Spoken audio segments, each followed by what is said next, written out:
નમો રૂપાય, નમો સંતાય, નમો નમો ભગવંચ, નમો ગુરુ કૃપાળવતી સૌરસ મંગલમ ભગવાન વીરો મંગલમ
આચાર્ય દેવવ્રત તાત્પર્ય બધી ટીકાની મંગલમય 320મી ગાથા જેનો હાર્દ પૂજ્ય ગુરુદેવશ્રીના કારણે જે રીતે સ્પષ્ટ થયું છે એ ખરેખર ગાથાની રચનાનો સમય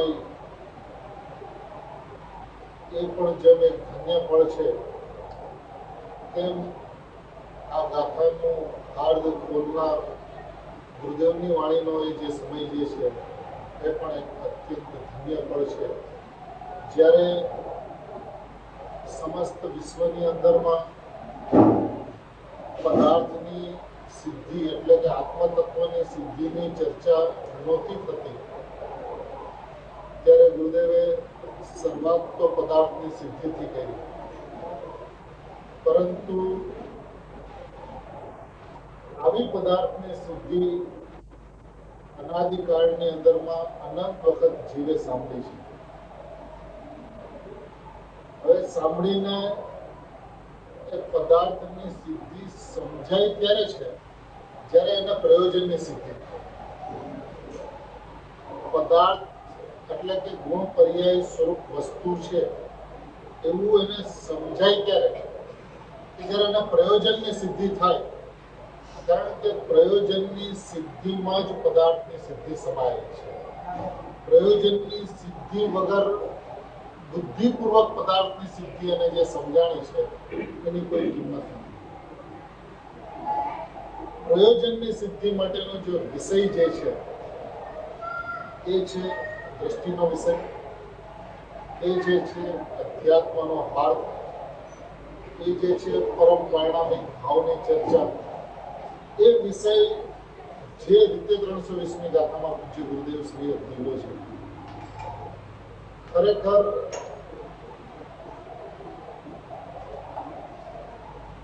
જીવનની અંદરમાં સમગ્ર પ્રકારે જો કાંઈ પણ સ્વાધ્યાય કરવા યોગ્ય હોય તો આ દ્રષ્ટિનો વિષય છે. આ ગુરુદેવના 320મી ગાથા ઉપરના પ્રવચનો છે કે જેવો પરમ પરિણામિક ભાવ છે એવા પરમ પરિણામિક ભાવને જે રીતે ખોલ્યો છે, એટલે એ અકારક છે, અવેદક છે, અભોક્તા છે, એ મોક્ષનું કારણ નથી, ઉપાદાનની અંદરમાં નિમિત્ત કાંઈ કરતું નથી. એ બધી ચર્ચાઓની અંદરમાં પણ પરમ પરિણામિક ભાવ જે રીતે ઉપસી આવે છે, એ ગુરુદેવની ખરેખર સ્મૃતની વિશિષ્ટતા છે. જે સ્મૃતની અંદરમાં આખું જ્ઞાયક જેમ છે તે ઉપસી આવે છે. એ જ્ઞાયક ઉપસી આવ્યા પછી આગળ ચાલતા ગુરુદેવ એ સકલ નિરાવરણની જે વ્યાખ્યા કરે છે, અખંડ એક પ્રત્યક્ષ પ્રતિભાસમય, એ શ્રુતની અંદરમાં આત્માની પરાકાષ્ઠા વાણીની અંદરમાં જે રીતે પ્રકાશિત કરી શકાય, એટલે કે તીર્થંકર ભગવાનની ઓમ ધ્વનિની અંદરમાં પરમ પરિણામિક ભાવની ચર્ચા એટલી સ્પષ્ટ થઈ શકે, એટલી સ્પષ્ટ એ સકલ નિરાવરણ અખંડ એક પ્રત્યક્ષ પ્રતિભાસમય સુરવિનસ્વ પરિણામિક પરમ ભાવ લક્ષણ એવું છે પરમાત્મા દ્રવ્ય, તે જ હું છું. એ ચર્ચા ગુરુદેવે જે રીતે કરી છે એ ખરેખર આ કાળનું એક જબરજસ્ત આશ્ચર્ય છે. ઊંડા અવસરપણી કાળની અંદરમાં પરમ પરિણામિક ભાવ આ કોટીએ પ્રકાશિત થાય અને એવી રીતે પ્રકાશિત થાય કે જેની અંદરમાં પરમ પરિણામિક ભાવ શું છે એને સમજવા માટે મહેનત ના કરવી પડે. ખરેખર તકલીફ ત્યારે થાય છે જ્યારે એ પદાર્થની સિદ્ધિ સમજીને એ પદાર્થની ચર્ચા કર્યા કરે છે. જીવની સાથે જે દુર્ઘટના રહી છે એ દુર્ઘટના એ છે કે ગુણ પર્યાય સ્વરૂપ વસ્તુ છે એ સમજ્યા પછી એ ગુણ પર્યાય સ્વરૂપ વસ્તુની ચર્ચા કર્યા કરે છે. અને ગુણ પર્યાય સ્વરૂપ વસ્તુની ચર્ચાની અંદરમાં આત્મકલ્યાણ થઈ શકે એવી સ્થિતિ નથી. આપણા પૂજ્ય ગુરુદેવ સ્વામીનું એક પ્રવચન સાંભળ્યું છઠ્ઠી ગાથા ઉપર 23મું પ્રવચન છે.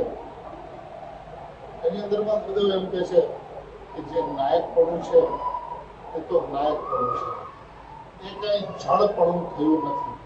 એ આચાર્ય ભગવાનના છઠ્ઠી ગાથાના ટીકા પછીનો પંડિતજીનો જે ભવાર્થ જે છે એની અંદરમાં એ શબ્દ પ્રયોગ છે કે નાયકપણું એ તો નાયકપણું છે, એ કઈ જળપણું થયું નથી.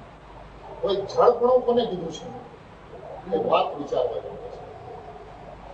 જો ખરેખર પરમ પરિણામિક ભાવ ગુરુદેવની વાણી સાંભળીને જો પરમ પરિણામિક ભાવ જો ન સમજાણો તો ગુરુદેવ નથી સમજાણો. કારણ કે એ વાત એટલી અદ્ભુત છે. પર્યાયની જે ચર્ચા જે છે કે પર્યાય પણ પારિણામિક છે. ગુણની જે ચર્ચા છે તો ગુણ પણ પારિણામિક છે. પણ દ્રવ્યની જે ચર્ચા જે છે એ પરમ પારિણામિક છે. પારિણામિકની ચર્ચાની અંદરમાં ગુણ પર્યાયનું હોવાપણું તો સમજાય છે, એનું અસ્તિત્વ તો સમજાય છે કે ભાઈ પર્યાયનું હોવાપણું ક્ષણિક છે, ગુણનું હોવાપણું ત્રિકાળ છે. પણ એને પરિણામિક કહ્યું, એને ગુણને પણ પરમ પરિણામિક નથી કીધું. શા માટે? કારણ વ્યક્તિ ગુણને જોવે છે તો એ ગુણી અને ગુણ એવો જ્યારે ભેદ પડે ત્યારે જ ગુણની ચર્ચા થાય છે. ભેદ વગર ગુણની ચર્ચા થઈ શકતી નથી. એટલે જે ભેદ પડે છે એને પરમ પારિણામિક નામ કહેવાય. પરમ પારિણામિક જે છે એ સ્વાભાવિક અભેદ, નિરપેક્ષ અભેદ જે છે એ પરમ પારિણામિક છે. એટલે દ્રવ્ય સ્વભાવ જે છે એ સ્વાભાવિક નિરપેક્ષ અભેદ છે, માટે એને પરમ પારિણામિક કહેવામાં આવે છે. તો હવે ત્યાં ગુરુદેવની છઠ્ઠી ગાથાના ભાવાર્થની અંદરમાં એક નાયકપણું કઈ જળપણું થયું નથી એની ચર્ચાની અંદરમાં એમ કહે છે કે પ્રમદ અને અપ્રમદ ભાવ જે છે એ જળપણું છે.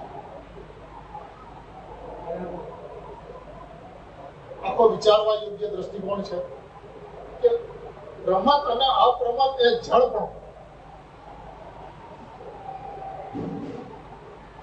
તો ચેતનપણું કોને કહેવામાં? 1 થી 6 ગુણ સ્થાન એ પ્રમદ અને 7 થી 14 એ અપ્રમદ. અને એને જો જળપણું કહેવામાં આવતું હોય અને અશુદ્ધતા કહેવામાં આવતી હોય, અશુદ્ધતા એ પરદ્રવ્યના સંયોગ જનિત પર્યાય છે.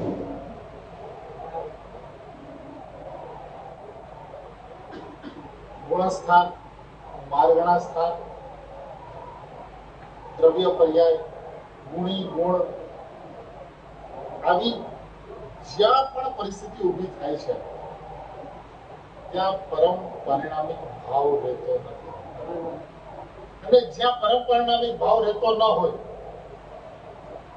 ત્યાં કોઈ પણ ચર્ચા હોય, કોઈ પણ ભેદ હોય, કોઈ પણ પરિણામ હોય, ગુણની ગમે તેવી સર્વોત્કૃષ્ટ ચર્ચા હોય, એ બધું જળપણાના ખાતામાં જાય છે. કારણ કે ગુણી અને ગુણ એવો જ્યાં ભેદ વિકલ્પ છે ત્યાં અભેદ નિર્વિકલ્પતા નથી. અને અભેદ નિર્વિકલ્પતા નથી ત્યાં પરમ પરિણામિક ભાવ નથી. એટલે આ વાત એટલી મહત્વની છે, એટલી અદ્ભુત છે કે એની અંદરમાં એ પરમ પરિણામિક ભાવ કહેતા એને આખો જ્ઞાયક ખડો થવો જોઈએ. જો જ્ઞાયક ખડો નથી થતો તો એ પરમ પરિણામિક ભાવની ચર્ચા. અને જ્ઞાયક કહેતા એટલું એને સમજાવવું જોઈએ કે અનંત ગુણો જે છે એ દ્રવ્ય ભાવે છે. હવે જો દ્રવ્ય ભાવે છે તો એનો અર્થ શું છે? એ દ્રવ્ય છે. દ્રવ્ય છે એનો અર્થ શું છે કે એ ગુણ નથી. આખા સમયસારનો આપણે ચંદ્રાચાર્ય ભગવાનનો જે સૂર જે છે એ જ્ઞાન તે આત્મા, જ્ઞાન તે જ્ઞાન, એવું પ્રતિપાદન કોઈ જગ્યાએ. અને જ્ઞાન તે આત્મા, તેનો અર્થ શું છે કે જ્ઞાન તે જ્ઞાન નથી, જ્ઞાન તે આત્મા છે. એટલે ગુણ જે છે એ ગુણીની અંદરમાં તન્મય છે. હવે જે અનંત ગુણો ગુણીની અંદરમાં તન્મય છે એ ગુણી છે. એને ગુણ તરીકે જોવામાં શા માટે આવે છે? અને ગુણ તરીકે જોતા ગુણી રહેતો નથી. કોઈને પણ જ્ઞાનની ચર્ચા કરતા, જ્ઞાનની ચર્ચા કરતા જ્ઞાયક નથી સમજાવતા. જ્ઞાનની ચર્ચા કરતા જ્ઞાન જ સમજાય છે. ખરેખર એનો ભાવ એવો છે કે જ્ઞાનની ચર્ચા કરતા એને જ્ઞાયક સમજાવે, શ્રદ્ધાની ચર્ચા કરતા એને આત્મા સમજાવે, અને શ્રદ્ધાની ચર્ચા કરતા એને શ્રદ્ધાની પ્રિય દેખાય છે, અને જ્ઞાનની ચર્ચા કરતા એને જાણવા વાળી પ્રિય દેખાય છે. કારણ કે ગુણ જે છે ને ગુણનું લક્ષણ પર્યાય છે. જ્ઞાન કોને કહેવાય? તો કે જાણવું તે જ્ઞાન. કોઈ એમ નહીં કે જ્ઞાયક તે જ્ઞાન. ગુણનો પરિચય જે છે એ ગુણ કહેતા ગુણનો જે લક્ષણ જે છે એ ભેદરૂપ પર્યાય જ આવે છે. અને પરમ પરિણામિક ભાવ જે છે આત્મા, દ્રવ્ય સ્વભાવ, એનું લક્ષણ જીવને જ્ઞાન સમજાણું છે. આત્માનું લક્ષણ શું? તો કે આત્માનું લક્ષણ જ્ઞાન. એને આત્માનું લક્ષણ જ્ઞાન સમજાણું છે કે વાત બરાબર નથી. કારણ કે આત્માનું લક્ષણ જ્ઞાન જે છે એ પ્રમાણનું પ્રતિપાદન છે. જે દ્રષ્ટિનો વિષય અભેદ પરમ પારણામિક ભાવ જે છે, એ જે અભેદ ભાવ છે એ અભેદ ભાવનું લક્ષણ અભેદ હોય, અભેદ ભાવનું લક્ષણ ભેદ ન હોય. અને એને અભેદ ભાવનું લક્ષણ હંમેશા ભેદ જ સમજાવે છે. આત્માનું લક્ષણ શું? એકતા. આત્માનું લક્ષણ એક, અખંડ, પ્રત્યક્ષ, પ્રતિભાસમય, અવિનશ્વર, શુદ્ધ, એ આત્માનું લક્ષણ છે. એવું એને સમજાવો. અને જ્યારે એને આત્માનું લક્ષણ જ્ઞાન સમજાય છે ત્યારે એને આત્મા નથી સમજાય. જેની અંદરમાં ગુણી અને ગુણ એવા ભેદ પડે છે કે આત્માનું લક્ષણ જ નથી. દ્રષ્ટિનો વિષય જો નિર્વિકલ્પ અભેદ હોય તો એનું લક્ષણ પણ અભેદ જ હોય. એનું લક્ષણ ભેદ ન હોય. અને જ્યારે એને આત્માનું લક્ષણ જ્ઞાન સમજાય છે ત્યારે એને અભેદનું લક્ષણ ભેદ સમજાય છે. અભેદનું લક્ષણ ભેદ સમજાતા દ્રષ્ટિનો વિષય રહેતો. કારણ કે ભેદની વ્યવસ્થા એવી છે કે ભેદ જ્યાં ઉત્પન્ન થયો ત્યાં વિકલ્પ છે. ભેદ જ્યાં ઉત્પન્ન થયો ત્યાં વ્યવહાર છે. ભેદ જ્યાં ઉત્પન્ન થયો ત્યાં સત્યાર્થ અને અભૂતાર્થ છે. એટલે આત્માનું લક્ષણ જ્ઞાન એ જે અમરચંદ્ર આચાર્ય ભગવાને પરિશિષ્ટની અંદરમાં લક્ષણ અને લક્ષની જે ચર્ચા કરી છે એ ચર્ચા પ્રમાણના દ્રવ્યની ચર્ચા છે. એ દ્રષ્ટિના વિષયની ચર્ચા નથી. એ લક્ષણથી લક્ષિત થાય છે એ ત્યારે લક્ષિત થાય છે જ્યારે એ પ્રમાણમાંથી નિશ્ચય કાઢવામાં આવે છે. આખી વૈકલ્પિક વસ્તુ વ્યવસ્થા છે ને એ પ્રમાણ છે. ગુણ પર્યાય સ્વરૂપ વસ્તુ છે એ પ્રમાણ વસ્તુ વ્યવસ્થા છે. હવે પ્રમાણ વસ્તુ વ્યવસ્થા સમજાય છે કઈ રીતે? પ્રમાણ વસ્તુ વ્યવસ્થા સમજાવાય છે ભેદથી અને સમજાય છે અભેદથી.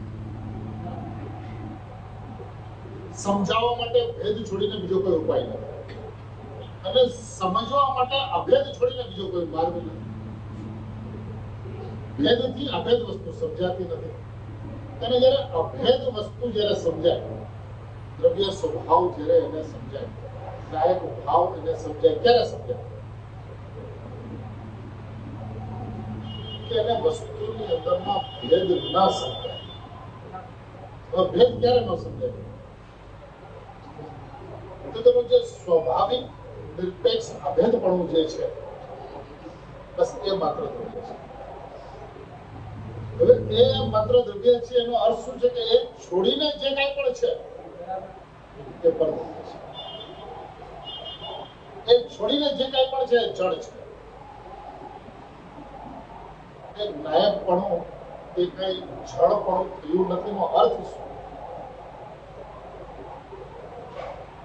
કે જ્યાં ગુણી અને ગુણ એવો ભેદ જ્યાં ઉત્પન્ન થયો તે પરદ્રવ્યના સંયોગ જનિત પર્યાય છે. કારણ કે વ્યવસ્થા એવી છે કે ભેદનો જન્મ હંમેશા મનમાં થાય છે અને નાયક જે છે એ અભેદ છે. તો જ્ઞાનમાં હંમેશા અભેદનો જન્મ થાય છે. મનમાં હંમેશા ભેદનો જન્મ થાય છે અને જ્ઞાનમાં હંમેશા અભેદનો જન્મ. તો જ્યાં કઈ ભેદ પડે છે ત્યાં મન છે અને જે કઈ અભેદ છે તે જ્ઞાન છે. તો જ્યાં ગુણી અને ગુણ એવો ભેદ પડે છે તે મન છે અને મન છે તે જડ છે અને મન જનિત પર્યાય એટલે કે જળ જનિત પર્યાય જળ જ હોય. પરદ્રવ્યના સંયોગ જનિત એટલે જ્યાં જ્યાં ભેદ છે ત્યાં ત્યાં અશુદ્ધપણું છે. જે અશુદ્ધપણું છે એ પરદ્રવ્યની પર્યાય છે, એ જીવ દ્રવ્યની પર્યાય. આ વાત એને અત્યંત સ્પષ્ટ થઈ છે. કારણ કે લક્ષણ એવું હોય કે જેનાથી લક્ષ લક્ષિત થાય. લક્ષણ એવું હોય કે જે લક્ષિત થતું લક્ષ જે છે એનાથી અભેદ. લક્ષણ લક્ષથી કોઈ દિવસ જુદું ન હોય. જે લક્ષણ લક્ષથી જુદું હોય એ લક્ષણ નથી. આત્માનું લક્ષણ જ્ઞાન એમ કહેતા જો ભેદનો જન્મ થતો હોય અને ભેદનો જન્મ થતા આખો અભેદ આત્મા સમજણમાં ન આવતો હોય એ આત્માનું લક્ષણ જ નથી. કે ભેદ લક્ષણથી અભેદ લક્ષિત થાય એવી કોઈ વ્યવસ્થા. અભેદ લક્ષણથી અભેદ લક્ષિત થાય એવી સર્વાંગી વ્યવસ્થા. અને જો ભાઈ ખરેખર જીવની વર્તમાન સ્થિતિ જે છે અજ્ઞાન ભરેલી એનું જો મૂળ જો ગોતવામાં આવે તો મૂળ છે ને બહુ સહેલાઈથી સમજાય છે. મૂળ ક્યાં છે તો કે જીવને જો એટલું સમજાઈ જાય કે હું નાયક છું. કારણ કે જ્યાં હું પણ હોય ને ત્યાં એકત્વ. જ્યાં હું પણ હોય ત્યાં એકત્વ. અને જ્યાં એકત્વ હોય ત્યાં મમત્વ. હું શરીર છું તો હું શરીરની સાથે છે તો મમત્વ પણ શરીરની સાથે છે. હું પૈસા કમાનારો છું તો હું પૈસા સાથે છે ને તો પૈસાની સાથે મમત્વ છે. હું ઘરને ચલાવનારો છું તો હું ઘરની સાથે સંકળાયેલું છે ને એનું એકત્વ ઘરની સાથે છે ને તો એ મમત્વ ઘરની સાથે. જ્યાં એકત્વ હોય છે ત્યાં મમત્વ હોય છે. તો જેને ખરેખર મમત્વ ટાળવું છે એટલે જેને દર્શનમાં ટાળવો છે ને એને મૂળભૂત પાયાની અંદરમાં એકત્વ તૂટવું. અને એકત્વ તૂટે કેવી રીતે? હું નાયક છું એ એકમાત્ર વિધાન પરના અનંત એકત્વને તોડતું વિધાન છે. જેને હું નાયક છું એટલી વાત સમજાઈ જાય અને એને શરીરની સાથે, કર્મની સાથે, રાગની સાથે, અનંત જગતના પદાર્થો સાથે એકત્વ રહી જાય, એનું કર્તાપણું રહી જાય, એનું મમત્વ રહી જાય, એનું ભોગતાપણું રહી જાય, એવું 3 કાળમાં બનતું. એટલે હું નાયક છું એવું એ જે બોલે છે એ માત્ર બોલે જ છે, એ માનતો હું નાયક છું એવું એ માને અને નાયક એને ન સમજાય. હું નાયક છું એવું એ સમજાય અને હું નાયક છું એવું એને ન અનુભવાય. એવું આ માર્ગનું કોઈ વિધાન છે. એનું કારણ જાણવું જે છે ને, જાણવું એ જ્ઞાનનો સ્વભાવ છે. અને જાણવું હંમેશા વેદનપૂર્વક. જાણવાની જે વ્યવસ્થા જે છે એ વેદનપૂર્વક જાણવાની વ્યવસ્થા છે. હવે હું આત્મા છું એવું જાણું અને એ આત્માનું વેદન ન હોય તો હું આત્મા છું એવું જાણતો જ નથી. અચ્છા, હું આત્મા છું એવું જાણતો નથી એનો અર્થ છે કે હું આત્મા છું એવું માનતો નથી. કમી ક્યાં છે? કમી એના અભિપ્રાયની અંદર. આખો જે સંસારની જે જળ જે છે ને એનો અભિપ્રાય છે. રાગ એ દુઃખનું કારણ છે જ નહીં. કોઈ એવું કહેતું હોય કે અમને પ્રબળ રાગ છે માટે આત્મા નથી સમજાતું, તો એનું ગાંડ પણ છે. રામચંદ્રજીને લક્ષ્મણના સ્વર્ગવાસ પછી જ્ઞાની ધર્માત્મા ચરમ શરીરી તદ બહુ મોક્ષગામી, એ જો મળદાને 6 મહિના ખંભે લટકાવીને ફરી શકતા હોય, એવો જો મળદા પ્રત્યેનો જો રાગ હોય, એ રાગની પ્રબળતા કેટલી, અને એ સંસારનું કારણ નથી.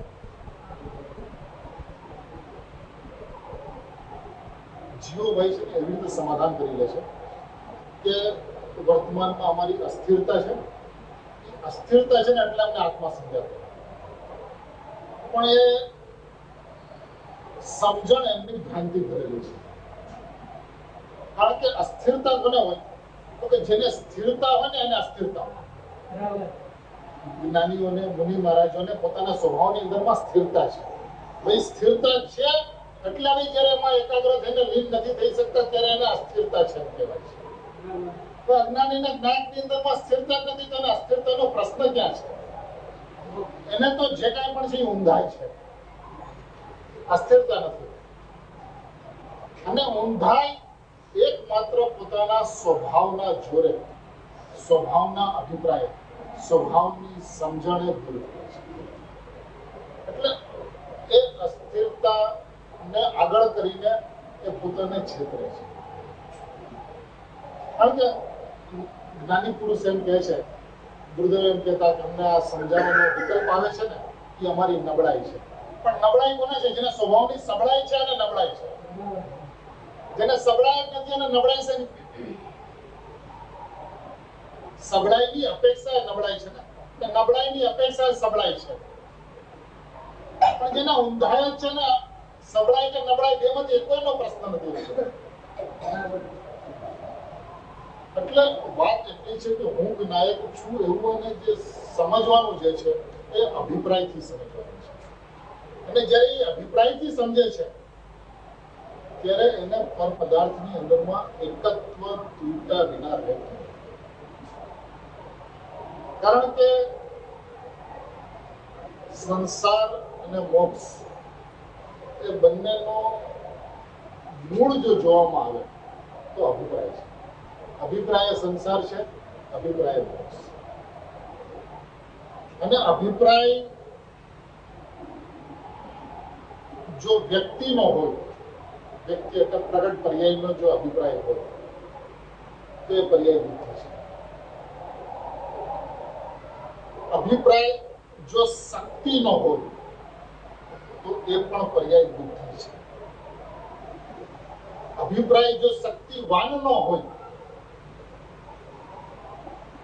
તો જ શક્તિનો જન્મ એટલે કે શક્તિની વ્યક્તિ થાય છે. શક્તિવાનના અભિપ્રાય શક્તિની વ્યક્તિ થાય છે. વ્યક્તિના અભિપ્રાય એની પ્રાપ્તિ નથી થતી. શક્તિના અભિપ્રાય પણ એ પદાર્થની પ્રાપ્તિ નથી થતી. શક્તિવાનના અભિપ્રાય, કારણ કે શક્તિ જે છે એ શક્તિવાનની શક્તિ છે. તો એ શક્તિવાન વિનાની શક્તિ કેવી? અને જો તમે શક્તિવાન લ્યો તો એ શક્તિવાન છે ને, પછી શક્તિનો પ્રશ્ન નથી આવતો. અનંત ગુણોને ગ્રહણ કરનારો નાયક છે, અનંત ગુણને પી બેઠેલો નાયક છે. જ્યારે તમે નાયક લ્યો છો પછી ગુણનો પ્રશ્ન ક્યાં આવે છે? ભેદનો પ્રશ્ન ક્યાં આવે છે? એટલે ભેદ લક્ષણથી અભેદ લક્ષિત થાય એવી કોઈ વ્યવસ્થા નથી. ભેદ લક્ષણથી એટલે જ્ઞાનના લક્ષણથી નાયકને સમજાવવાની વ્યવસ્થા છે. અને ખરેખર આ લક્ષણ જે છે એ ઉપજાવેલું લક્ષણ છે, અણઉપજાવેલું લક્ષણ. જ્ઞાન લક્ષણ છે એ ઉપજાવેલું લક્ષણ છે. કારણ કે જ્ઞાનની વ્યવસ્થા એવી છે, કાં તો એ દ્રવ્યના પૂરા ભાગમાં હોય એને કાં તમે આમથી જોવો એ પર્યાય ન હોય, કાં તેની સર્વ હાલતોમાં હોય. ગુણ કોને કહીએ? જે દ્રવ્યના પૂરા ભાગમાં અને તેની સર્વ હાલતોમાં વ્યાપે. તો ગુણને તમે આમથી જોવો તો એ દ્રવ્ય છે, અને આમથી જોવો તો પર્યાય છે. એટલે પર્યાયને જોવું જે પર્યાય દ્રષ્ટિ છે, એમ ગુણને જોવું પણ એટલી જ પર્યાય દ્રષ્ટિ છે. એ બંનેની વચ્ચે કોઈ આતોડ નથી.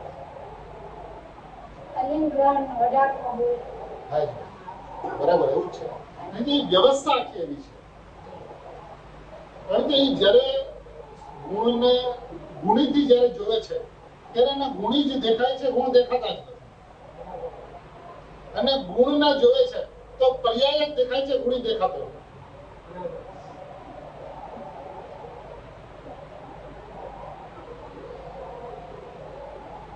એટલે વસ્તુને જોવાનું જે વિધાન જે છે એ છે કે શક્તિવાનને જોવે, એ દ્રવ્ય સ્વભાવને જોવે, એ દ્રષ્ટિવાનને જોવે, દ્રષ્ટિને ન જોવે. દ્રષ્ટિ એને જ કહેવાય છે જે ખરેખર દ્રવ્ય ઉપર છે. જે દ્રષ્ટિ દ્રવ્ય ઉપર નથી એ ખરેખર દ્રષ્ટિ જ નથી. કારણ કે દ્રવ્ય દ્રષ્ટિ વિના નથી ગુણોનું જ્ઞાન થતું, નથી પર્યાયનું જ્ઞાન. ગુણ પર્યાયના જ્ઞાનની વ્યવસ્થા એવી છે કે જ્ઞાયકને જોવે છે તો ગુણ પર્યાયનું જ્ઞાન થાય છે, ગુણ પર્યાયને જોવે છે તો ઇન્દ્રિય જ્ઞાન થાય છે.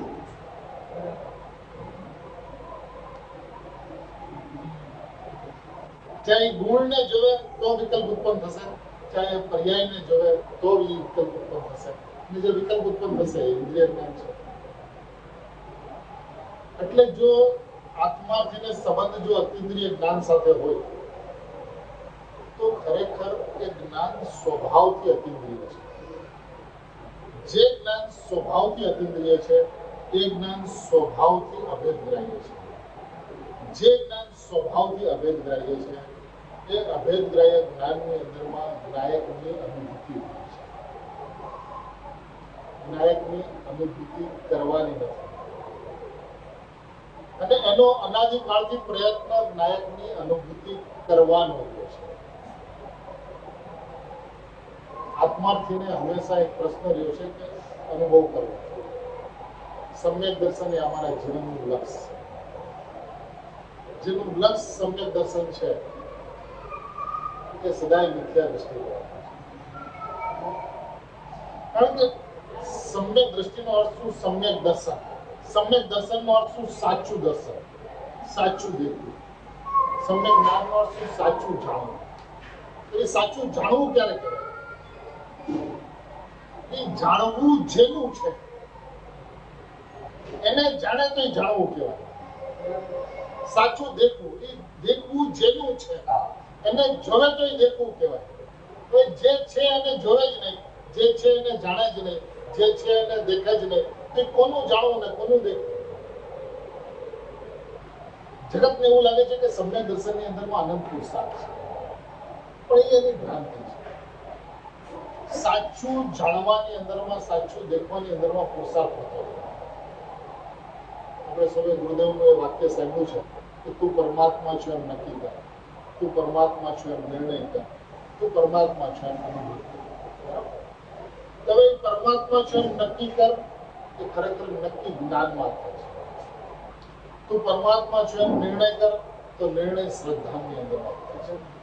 અને જ્યારે જ્ઞાન અને શ્રદ્ધા હું પરમાત્મા છું એમ જ્યારે નક્કી કરે છે તે પરિણામનું નામ જ અનુભવ છે. હવે નક્કી જ્ઞાનમાં એટલે થાય છે કે બેની વચ્ચે નક્કી કરવાનું હોય છે. અનેકાંતમાં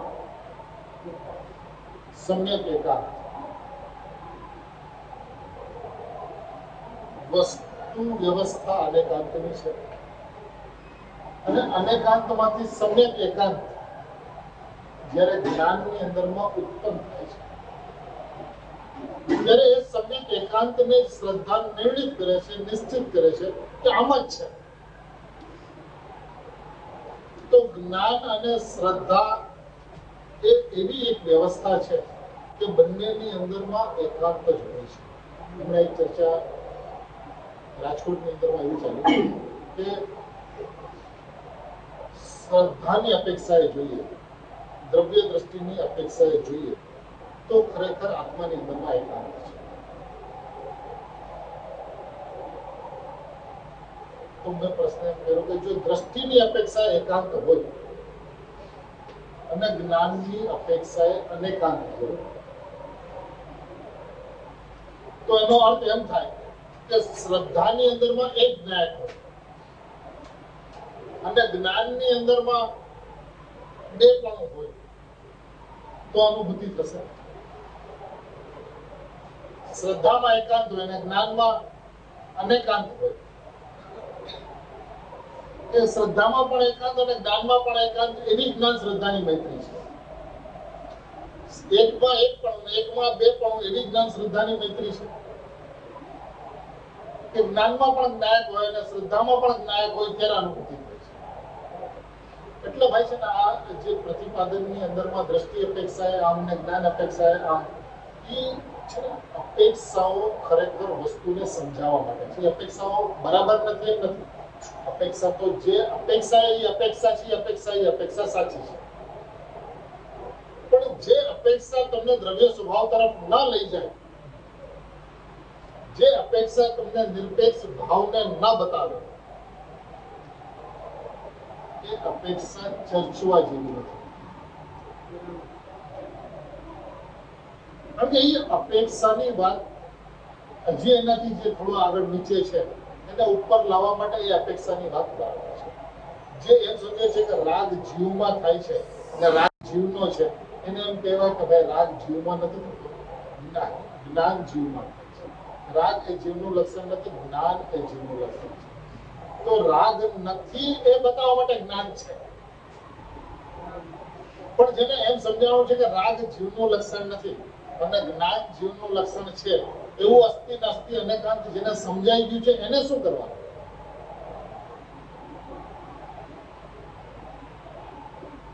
એને તો ત્યાંથી ઉપર ઉઠવું પડશે. અને ઉપર ઉઠવું એ છે એ પારિણામિક પરમ ભાવ લક્ષણ. જો એને પારિણામિક પરમ ભાવ લક્ષણ જો નહીં સમજાય, પારિણામિક પરમ ભાવ છે ને એ લક્ષણ છે,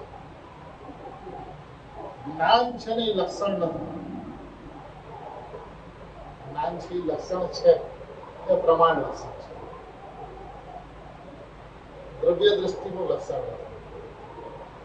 પ્રયોજનની સિદ્ધિનું એ લક્ષણ, પદાર્થ સિદ્ધિનું લક્ષણ છે.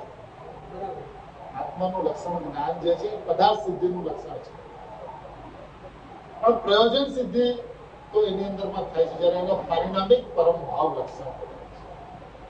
અને પારિણામિક પરમ ભાવ લક્ષણ શું છે? એક જ્ઞાન, એક પરમ ભાવ, અખંડ ભાવ, પ્રત્યક્ષ પ્રતિભાસમય ભાવ, અવિનશ્વર ભાવ, શુદ્ધ ભાવ, એ એનું લક્ષણ છે. અને એ લક્ષણ જ્યારે એને સમજાય છે ત્યારે એને એક છોડીને બીજો કોઈ વિભાગ જ ઉભો નહીં. દ્રવ્ય પર્યાય એવા જો વિભાગ ઉભા થાય, ગુણી ગુણ એવો જો વિભાગ ઉભો થાય, તો એની અંદરમાં ભેદ વિકલ્પનો જન્મ થાય.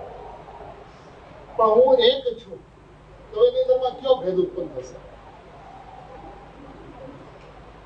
એટલે એના અભિપ્રાયની અંદરમાં જ્યારે નાયક એવો એક ભાવ જ્યારે એને સમજાય છે ત્યારે પછી જ્ઞાન કહીને પણ જો એને જ્ઞાયક સમજાતું હોય તો એ જ્ઞાન જ્ઞાયક જ છે, એ જ્ઞાન જ્ઞાન નથી.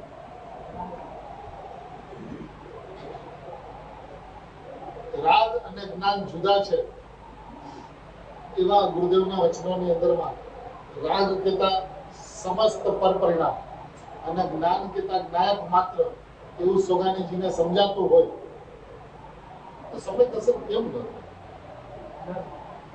પ્રશ્ન શબ્દ પ્રયોગ શું છે એની સાથે નથી, પ્રશ્ન અભિપ્રાય શું છે એની સાથે.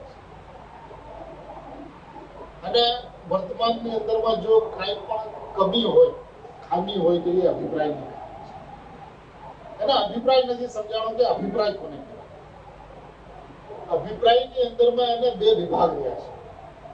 અભિપ્રાયની અંદરમાં એક વિભાગ નથી, બે વિભાગ એ પદાર્થ છે, એક વિભાગ એ પ્રયોગ છે. હવે જ્યાં સુધી એને એકાંત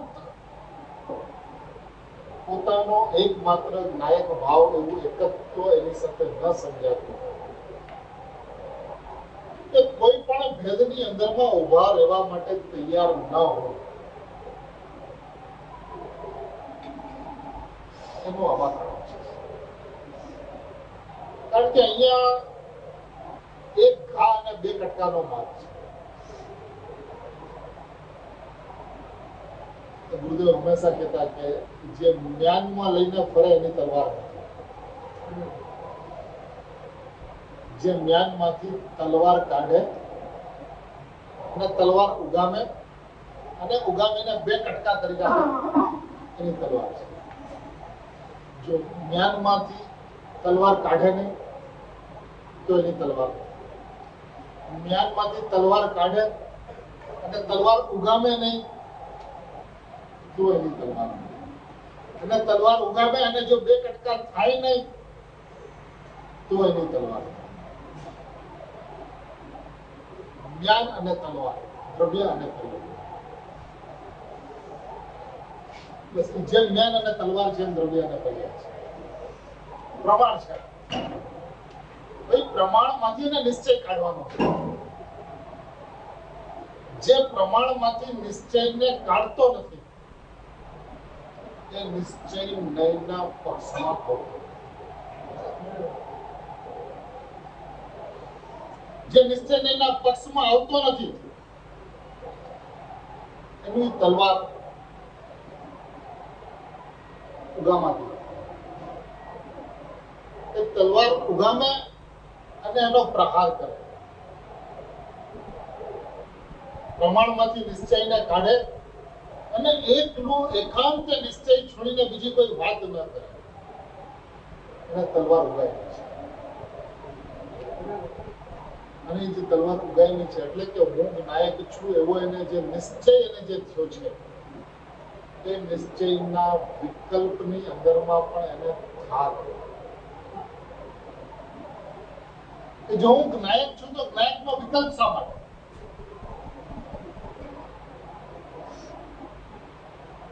હું દીપકભાઈ છું તો દીપકભાઈને દીપકભાઈ છું એમ કેવું શા માટે પડે? અને જે દીપકભાઈને હું દીપકભાઈ છું એમ કેવું પડતું હોય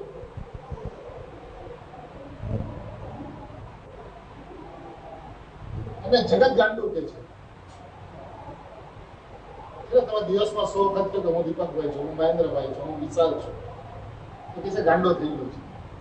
હું નાયક છું એવું તમારે કેવું શા માટે પડે છે? જો વિકલ્પ ઉત્પન્ન શા માટે કરવો પડે છે? એ વિકલ્પ અને ખટકે બે કટકા. જેના બે કટકા થાય છે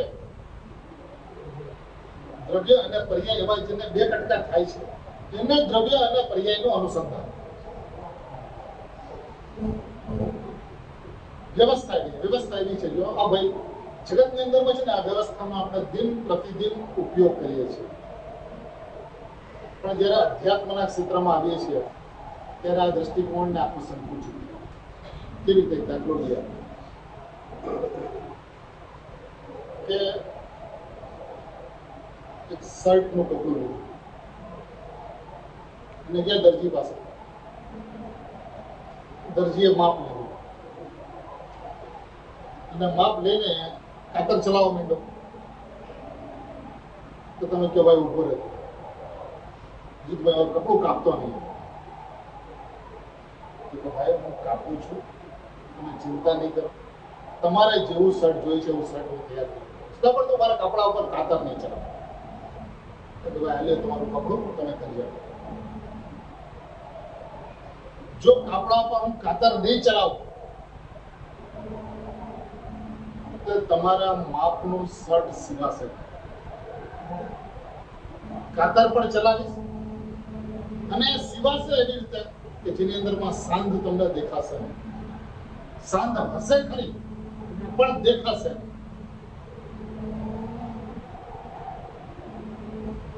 અનુભવ થશે, એમાં શાંત તમને દેખાશે નહીં. આ દ્રવ્ય છે ને આ પર્યાય છે એવો ભેદ તમને દેખાશે.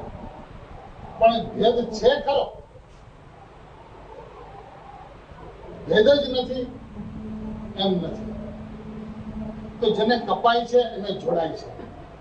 જે દ્રવ્ય પર્યાયના બે વિભાગ પૂરેપૂરા કાપી નાખે છે કે પર્યાય છે એ પરદ્રવ્ય છે, કેવળ જ્ઞાનની પર્યાય પરદ્રવ્ય છે એવું કહેવાની જે હિંમત રાખે છે ને, ગુરુદેવે કીધું છે નથી 320મી ગાથામાં પ્રવચનમાં ગુરુદેવે કીધું છે કેવળ જ્ઞાન અદ્રવ્ય છે, પરદ્રવ્ય છે. તો જે કેવળ જ્ઞાનને અદ્રવ્ય અને પરદ્રવ્ય કે છે એને જ કેવળ જ્ઞાનનો જન્મ થાય છે. કારણ કે આ માર્ગ એવો છે કે તમે જે વસ્તુને માંગો એ તમારાથી ભાગો, અને જેનાથી તમે ભાગો એ તમારી આજ્ઞા. દિગંબર ભાવલિંગી મુનિઓ માટે એવું કહેવાય છે કે જે રોટલીને માંગે એનાથી રોટલી ભાગે, અને જે રોટલીને તરછોડે, જેની સામે મોઢું પણ ન ફેરવે, એના ચરણોમાં રોટીઓ આટા મારતી છે. એ શ્રાવક દિન રાત મનની અંદરમાં ભાવના ભાવતો રહેતો હોય છે કે ક્યારે મુનિ મહારાજ મારા ઘર આંગણે પધારે અને એમને હું આહાર કરું. તો જે માંગે છે એનાથી ભાગે છે. જે કેવળ જ્ઞાનને માંગે છે, સમ્યક જ્ઞાનને માંગે છે, એનાથી સમ્યક જ્ઞાન અને કેવળ જ્ઞાન દૂર થાય છે. અને જે કે છે મારામાં છે જ નહીં, એ પરદ્રવ્ય છે, એ અદ્રવ્ય છે. હું તો જ્ઞાયક માત્ર વસ્તુ છું અને જ્ઞાયક માત્ર એટલું દ્રવ્ય છે. એના ચરણોની અંદરમાં કેવળ જ્ઞાન ચૂમકું હોય. એટલે હિન્દીની અંદરમાં કહેવત છે કે જે રોટલીની પાછળ ચક્કર લગાડે છે, રોટલી એનાથી ભાગે છે, અને જે રોટલીથી ભાગે છે, રોટલી એને ચક્કર લગાવે છે. જે પર્યાયને માંગે છે એનાથી પર્યાય ભાગે છે, અને જે પર્યાયથી ભાગે છે એને પર્યાય આગે છે. આ વસ્તુ વ્યવસ્થાનું વિધાન એવું છે. એટલે પ્રમાણમાંથી એને નિશ્ચય કાઢવો જોઈએ, અને જે નિશ્ચયને જે કાઢે છે એને નિશ્ચયનો પક્ષ આવે છે. જે નિશ્ચયને કાઢે છે ને એને નિશ્ચયનો પક્ષ આવે છે. એ પ્રમાણની અંદરમાંથી જે નિશ્ચય કાઢે ને, એટલે દ્રવ્ય પર્યાયમાંથી કે દ્રવ્યની વાત તો કરે પણ ઊંડે ઊંડે પર્યાયની અંદરમાં સમ્યક દર્શન પ્રાપ્ત કરવું છે. એને નિશ્ચય કાઢ્યો જ નથી. જે નિશ્ચયને નથી કાઢતો ને એ આ માર્ગની અંદરમાં રહી શકે. અને જે નિશ્ચય જે કાઢે છે એ નિશ્ચયની અંદરમાં ચોંટે છે. એ નિશ્ચયની અંદરમાં ચોંટે છે એને પ્રમાણનો જન્મ થઈ જાય છે. અનુભવની અંદરમાં પ્રમાણનો જન્મ થઈ જાય છે. દ્રવ્ય પર્યાયના કટકા કરે છે તો દ્રવ્ય પર્યાય એવી રીતે સમજાઈ જાય છે એ ખબર નથી. અને જો ખાલી જો કપડું લઈને ફરે તો ભાઈ જેમ કહેતા કે જૂના જમાનાની અંદરમાં કપડું ઓઢીને ક્યાં જવાય ખબર છે? ત્યારે એ હાલત થશે. સ્મશાનમાં જૂના જમાનામાં કોઈનો સ્વર્ગવાસ થઈ ગયો હોય, સ્મશાને જાય તો કપડું ઓઢીને જાય.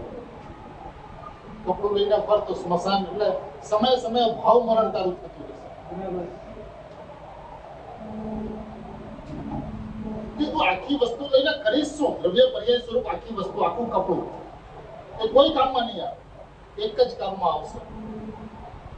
એ કામમાં તું અનાધિકારથી વાપરી ગયો છો. એક નાયક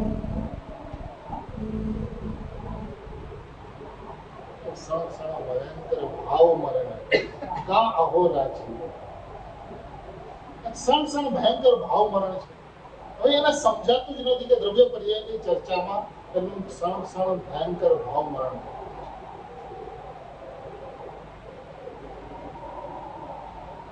ગુણી અને ગુણની ચર્ચામાં એનું ક્ષણ ક્ષણ ભયંકર ભાવ મરણ થઈ રહ્યું છે, એને સમજાતું નથી.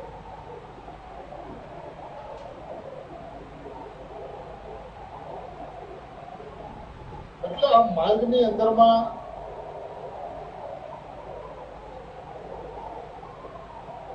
જેની આગળ સુરવીરતા નથી, તો ગુરુદેવને વારંવાર આ કહેવું પડતું કે આ કાળની દુર્ઘટના એ છે કે માર્ગ વાણિયાના હાથમાં આવ્યો.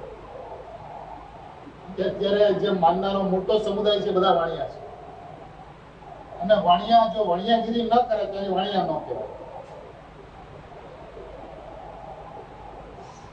અને આ માર્ગ છે ક્ષત્રિય, જે એક ઘા ને બે કટ્ટા કરે એનો આ માર્ગ છે.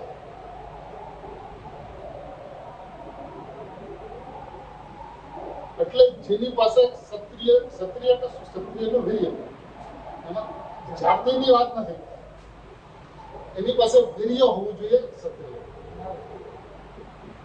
ક્ષત્રિયનું વીર્ય એટલે યાહોમ કરીને પડે.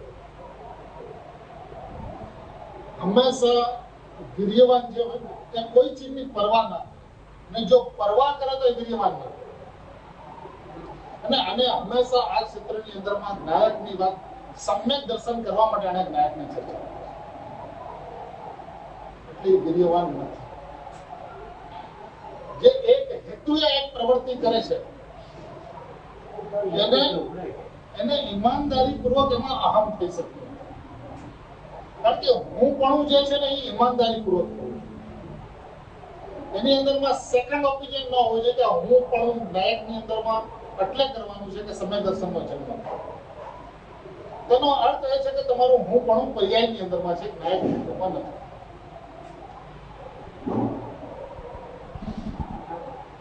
એટલે આ માર્ગની અંદરમાં બેઈમાની ચાલતી નથી.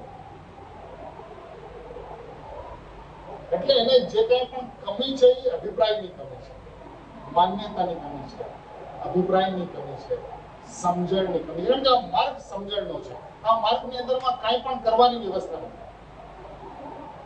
સમજણથી જ મોક્ષ છે અને અણસમજણથી સંસાર છે. સમજણની અંદરમાં ફક્ત એટલી જ સમજણ કરવાની છે કે હું જ્ઞાયક છું. એટલે જેટલું જીવને હું જ્ઞાયક છું એ વાક્યનું વજન નથી સમજાતું.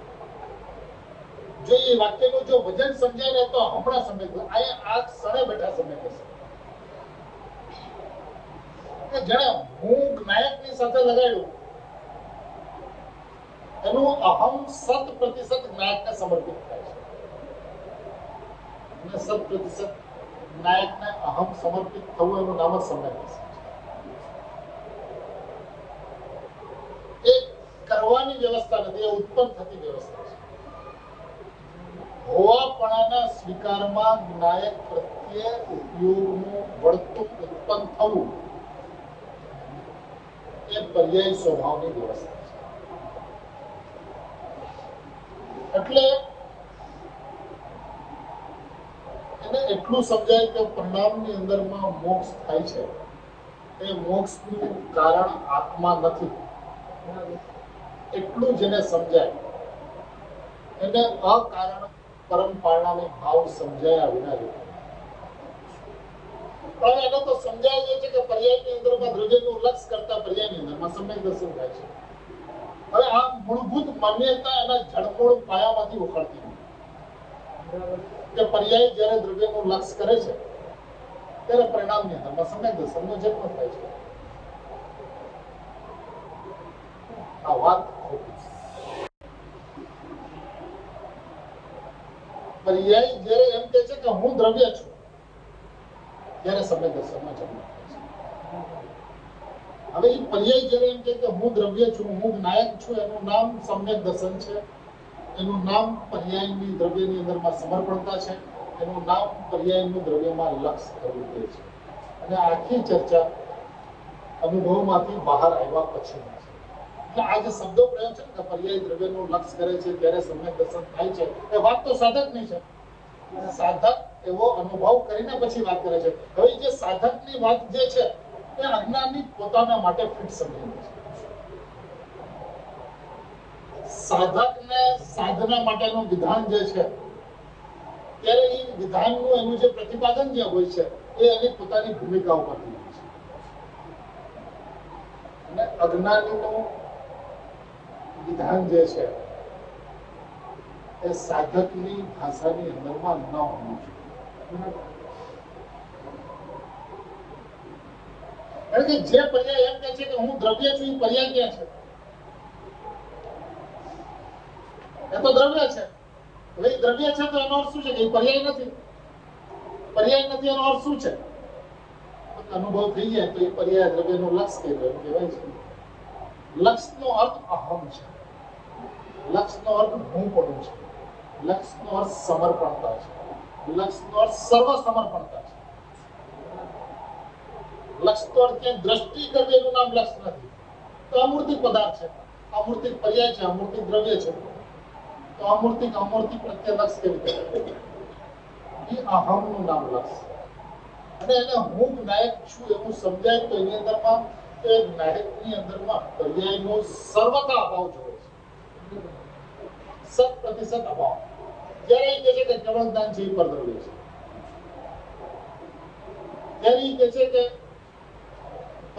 પરદ્રવ્યના સંયોગ જનિત પર્યાય એનું નામ પ્રમત અને અપ્રમત છે.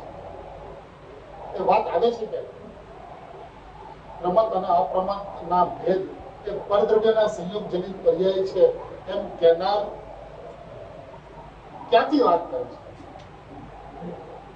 જે પ્રમત અપ્રમત ને જળ જનિત સંયોગ પર્યાય કહી દે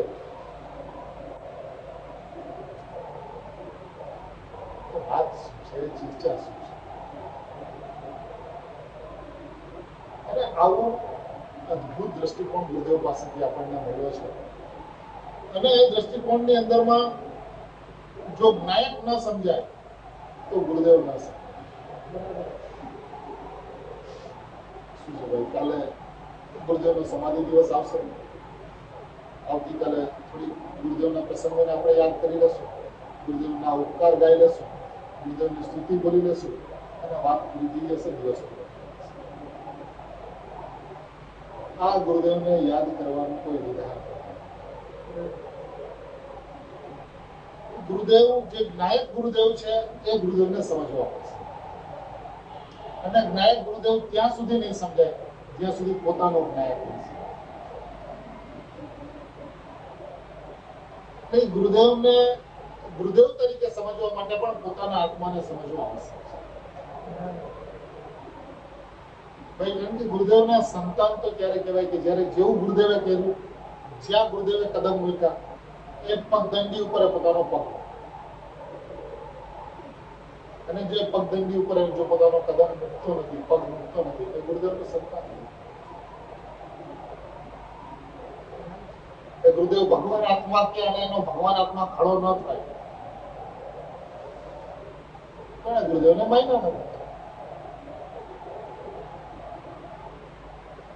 ગુરુદેવ કહેતા એને આખે ને આખું પોતાનું નાયક ગુરુદેવ જે છે પેલા સામે આવું છે. નાયક ગુરુદેવ પેલા અને આ ગુરુદેવ પછી. તો એ ગુરુદેવ પણ કહે છે કે તું મારું શિષ્ય સાચો. કારણ કે જગત આખું ગુરુદેવના પુણ્ય પ્રતાપમાં અંજાયેલું છે. ગુરુદેવની ઉપસ્થિતિમાં ગુરુદેવના પુણ્ય પ્રતાપથી અંજાયેલું હતું. ગુરુદેવની પવિત્રતાથી અંજાયેલું હતું. જે ગુરુદેવની પવિત્રતાથી અંજાયેલા હતા એ પોતે પવિત્ર થઈ ગયા છે. ગુરુદેવની વાવામાં અને ગુરુદેવની ઓહોમાંથી જગત ઊંચું નથી આવ્યું. એના પુણ્ય પ્રભાવથી ઊંચું નથી આવ્યું. પુણ્ય પ્રભાવથી અંજાયેલું. કારણ કે એક પુરુષ એવો પાકે કે આખા સમાજની અંદરમાં, મૂળભૂત દિગંબર સમાજની અંદરમાં ચાલતો ગાડરિયા પ્રવાહ, એ પ્રવાહને આખો અટકાવી દે અને અટકાવીને પ્રવાહને આખો મૂળભૂત માર્ગની અંદરમાં લઈ આવે. એ તો કેવું છે કે સમુદ્રના વહેતા વેણ હોય, હવે એક માણસ સમુદ્રની વચ્ચે ઉભો રહે અને આખા પાણીના પ્રવાહને રોકી દે અને રોકીને ઊંધા વેણ પાસે ચાલુ કરે. જગતની અંદરમાં અશક્ય લાગતી પરિસ્થિતિ આ કાળની અંદરમાં શક્ય બની છે. તેનું સમસ્ત શ્રેય ગુરુદેવને. કે જ્યાં આત્મા શબ્દ ખોવાઈ ગયો હતો, જ્યાં આત્માની વાત નહોતી રહી, દ્રવ્ય ગુણ પર્યાય શું છે જગત ભૂલી ગયું, એ સ્થિતિની અંદરમાં આખા વિપરીત ચાલતા વહેણની વચ્ચે પુરુષ એટલો ઉભો રહ્યો અને એ સિંહની જેમ ઉભો રહ્યો અને એમણે જ્ઞાન ગર્જનાઓ કરી, જેના કારણે જૈન શાસનો પર છવાયેલા મોહના વાદળા ફેરવિખેર થયો અને આખો પ્રવાહ જગતનો પલટાયો, આખો જગતનો પ્રવાહ. જૈન નામે જૈન કોને કહેવાય એ પરિસ્થિતિ જ્યાં સમાપ્ત થઈ ચૂકી હતી, ત્યાં એમણે જૈન કોને કહેવાય, ઘટ અંતર જેને વસે, ઘટ અંતર જૈન, એટલે એમ કે જૈન એમણે આખી જે પરિભાષાઓ જે આખી પલટાવી અને જગતને નાયક ભાવની વસ્તુ વ્યવસ્થા જે રીતે પ્રકાશિત કરી, એ ખરેખર તીર્થંકર પુરુષ છોડીને બીજા કોઈની તાકાત નથી આ પ્રવૃત્તિ કરી શકતી. એટલે એમનું જે યોગદાન જે છે, એમનું જે બલિદાન જે છે આપણા માટે, એ બલિદાનની જો કિંમત આપણને ન સમજાતી હોય તો આપણા જેવું દુર્ભાગ્યશાળી બીજું હોય. અને જો આપણને ગુરુદેવની બલિદાનની કિંમત સમજાતી હોય તો આ વિશ્વની અંદરમાં આપણા જેવું સૌભાગ્યશાળી હોય.